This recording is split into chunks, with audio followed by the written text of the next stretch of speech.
Some moments in life are so unexpected, so utterly surreal, that they leave you questioning everything you thought you knew.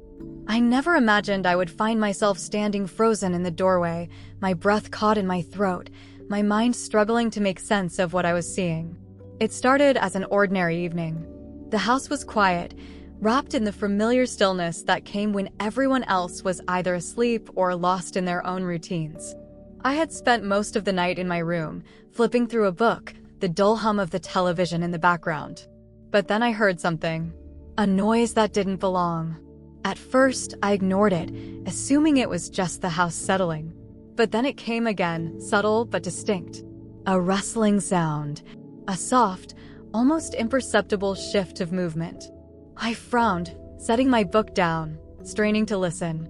It was coming from downstairs. I hesitated. My mother was away for the weekend, and my stepfather, he was supposed to be asleep.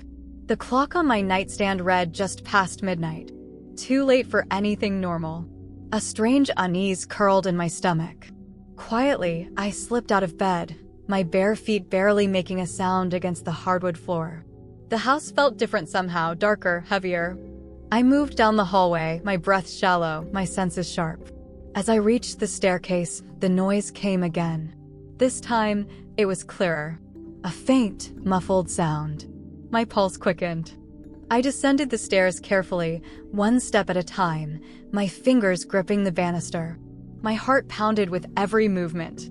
The closer I got, the more aware I became of the strangeness in the air, an unshakable feeling that something was off. As I stepped onto the main floor, I hesitated, scanning the dimly lit space. Everything seemed normal at first. The kitchen was dark, the living room empty. But then my eyes drifted toward the study. The door was slightly ajar. That was unusual. My stepfather always kept it closed. Always. A ripple of unease moved through me as I inched closer, my breath hitching in my throat. The faint glow of a lamp spilled through the gap in the door, casting a sliver of light onto the hallway floor. I took another step forward. And then I heard it. A voice. Low, steady. Familiar. My stepfather's voice. But he wasn't alone. I couldn't hear the other person, but I felt their presence. The energy in the room was charged, thick with something I couldn't define. A lump formed in my throat as I pressed myself closer to the doorway, my fingers hovering near the edge of the frame. Every instinct told me to turn back, to go upstairs and pretend I hadn't heard anything. But I didn't. I couldn't. My hand trembled slightly as I pushed the door open just enough to see inside. And what I saw made my blood run cold. My stepfather was there. But he wasn't alone. He was standing near the desk, his back turned to me. The dim light from the desk lamp cast eerie shadows across the room, making everything look distorted, almost unreal. And then I saw the person sitting across from him. A man. A stranger. Something about him sent an immediate wave of fear through me. He was dressed in dark clothing, his posture too relaxed, his fingers drumming slowly against the surface of the desk. But it was his eyes that unsettled me the most. They were watching my stepfather closely, calculating, waiting. And my stepfather, he wasn't his usual self. There was tension in his stance, an edge to his voice that I had never heard before. I told you, this isn't what we agreed on.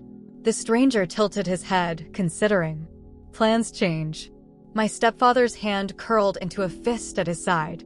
I sucked in a breath, suddenly aware that I was seeing something I was never meant to see. Something dangerous. I needed to leave. Now. But as I took a step back, the floorboard beneath me creaked. The sound was soft. Barely there. But it was enough. The stranger's head snapped up. Our eyes met. And in that moment, I knew. This was something I could never take back. The room was deathly silent. The moment my eyes met the stranger's, a chill shot through my spine. For a split second, no one moved. No one spoke. It was as if time had frozen, as if the weight of my presence had sent a ripple through something I was never meant to witness. And then my stepfather turned. His eyes widened, shock flashing across his face before something else took over, something darker, something I had never seen in him before. His body stiffened, his jaw tightening as if he was trying to decide what to do next. What are you doing here? His voice was sharper than I expected, etched with something that made my stomach twist. I swallowed hard, my pulse racing. I heard something. I didn't mean to. The stranger smirked, leaning back in his chair. Looks like we have company. My stepfather's expression darkened. He took a step toward me, his movements deliberate, controlled. Go back upstairs. The command was quiet, but there was no mistaking the urgency in it. But I couldn't move.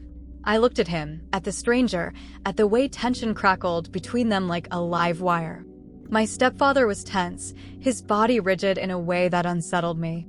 He wasn't just irritated that I was here, he was afraid. And that terrified me more than anything.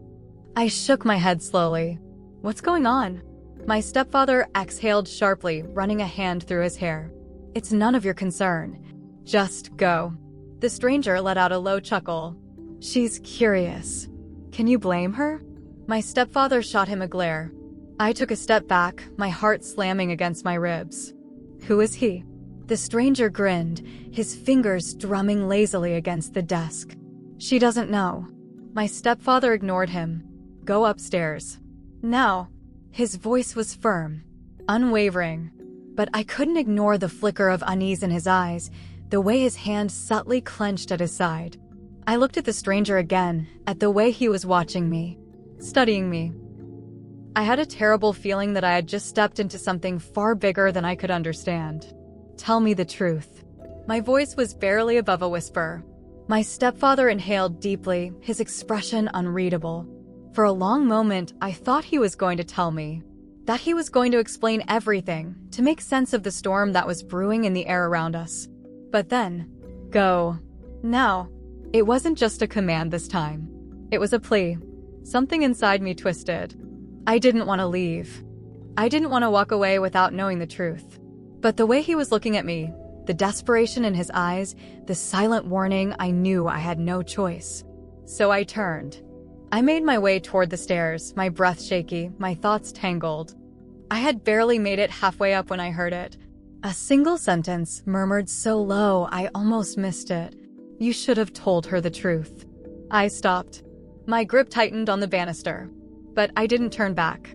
I didn't dare. Instead, I kept walking. I reached my room, closing the door softly behind me, my hands trembling at my sides. I stood there for what felt like forever, my mind racing, my body tense. And then, finally, I let out a slow, shaky breath. I didn't know what I had just walked in on. I didn't know who that man was. But I knew one thing for certain. Whatever it wasn't over. Not even close.